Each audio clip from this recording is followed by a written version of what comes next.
Bonjour, c'est Christine. Et pour ce dernier jour de l'année, je voulais revenir sur un événement qui a duré 34 jours, du 21 juin au 25 juillet.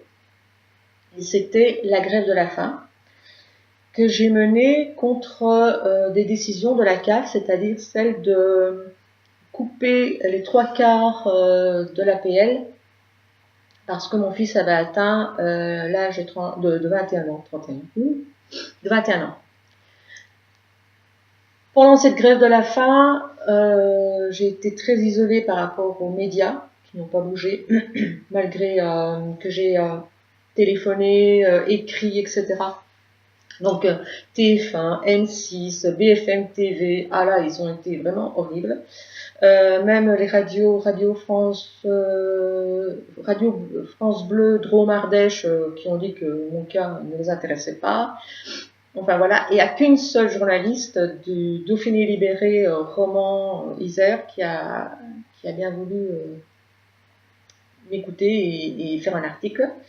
Et quand même, grâce à cette personne qui a mené une enquête avant de faire l'article, subitement, les services sociaux me répondaient, avaient des solutions à me proposer. Alors, je vais faire par étapes. Donc, une des premières solutions avait été par l'assistante sociale normale, on va dire l'assistante sociale, de m'octroyer une aide ponctuelle, mais qui devait passer par le département pour voir tout ça. Cette aide ponctuelle, je l'ai eue au moment où j'en avais le plus besoin.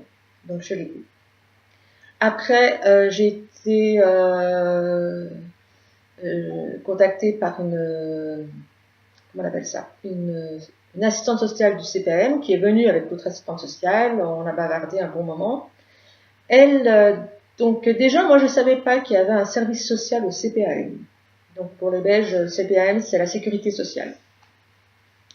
Donc la CPAM, donc un service social, et proposait une somme. Mais chaque fois ça doit passer dans commission. Hein. Donc proposer une somme pour diminuer la dette, puisque moi je payais toujours mon loyer, comme si j'avais toujours l'APL. Donc du fait que j'avais pas l'APL, ben ça a fait une sorte de dette. Voilà.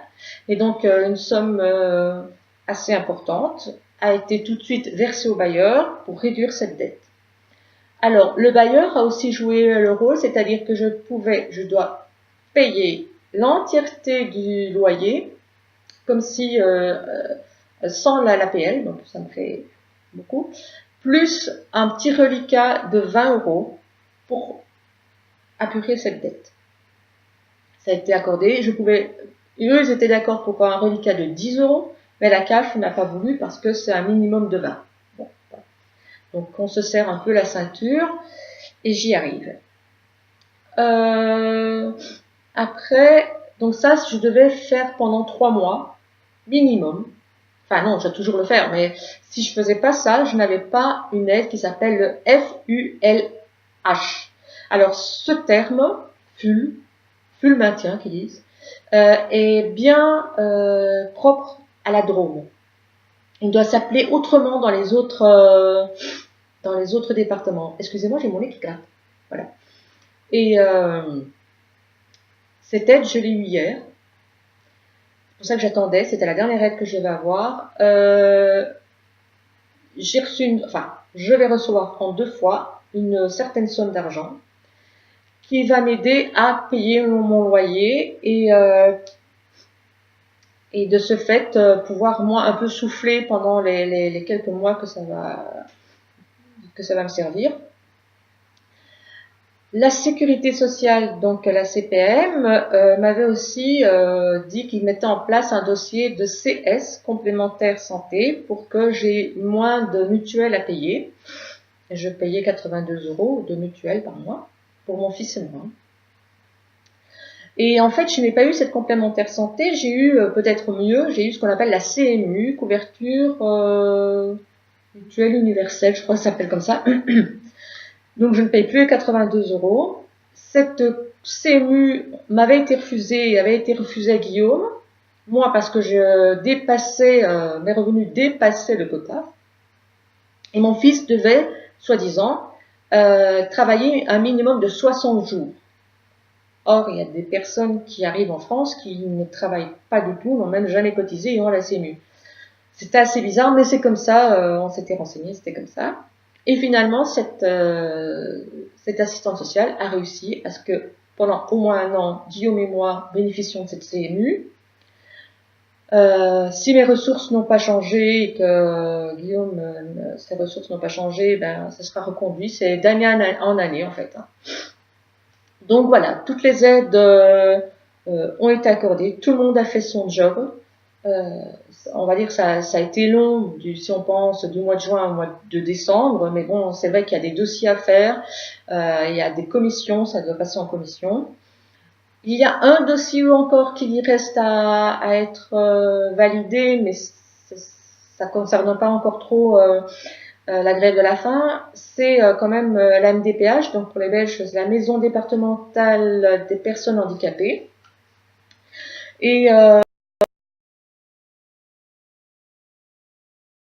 c'était pour avoir un complément de ressources, ce qui s'appelle aussi la AAH,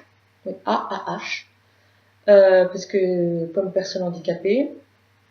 Et donc en fait ça change un petit peu mon statut, parce que pour le moment je suis en qualité d'invalidité, mais mes problèmes physiques font qu'en fait je suis considérée comme handicapée. Mais bon, après, vous savez, les administrations, c'est un peu longué, donc j'attends plus que ça. Mais sinon, je vais dire que quelque part, cette grève de la faim a servi à quelque chose, m'a aidé, mais je déconseille fortement de faire une grève de la faim. Parce que actuellement encore, je paye de ça. Parce que j'ai perdu 8 kilos de muscles, et ça se rattrape pas comme ça. Donc j'ai difficulté à rester longtemps sur mes jambes et tout ça, parce que mes jambes sont devenues toutes minces. Moi, j'ai bien rattrapé des jours, mais bon, voilà.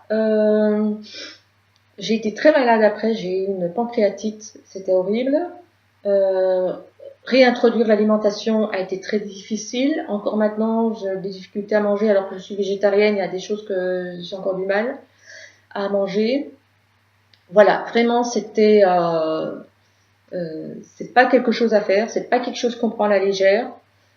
Faut savoir que les administrations, les médias, etc., attendent 30 jours avant de se bouger, parce que c'est à ce moment-là que vous mettez en danger votre organisme. Donc voilà, moi j'ai mis en danger mon organisme au bout de 34e jour, parce que mon cœur montrait des signes de souffrance, notamment un infarctus. Et j'ai été assez sonnée de voir que c'était par le cœur que j'avais des soucis. Voilà. Donc si j'ai plus de connaissances par rapport à certaines aides, parce qu'on ne connaît pas tout. Alors quand on m'a dit mais vous n'avez pas demandé, ben oui, mais je savais pas. Mais les administrations comme la CPM, la CAF et tout ça ne vont pas vous dire ce que vous avez droit. C'est à vous de faire les demandes et c'est à vous de faire les recherches. Oui, c'est vicieux, mais c'est comme ça. Donc si je peux aider, si voilà, sous cette vidéo, vous pouvez me laisser vos commentaires. Si je peux y répondre, je le ferai. Si je peux aider, je le ferai. Qu'au moins, cette grève de la faim qui m'a servi, d'abord moi, parce que c'est pas pour les autres que je l'ai fait, c'est pour mon fils et moi. Mais si ça peut servir d'autres personnes, n'hésitez pas, qu'on ne soit pas tous à avoir des problèmes de santé pour les administrations.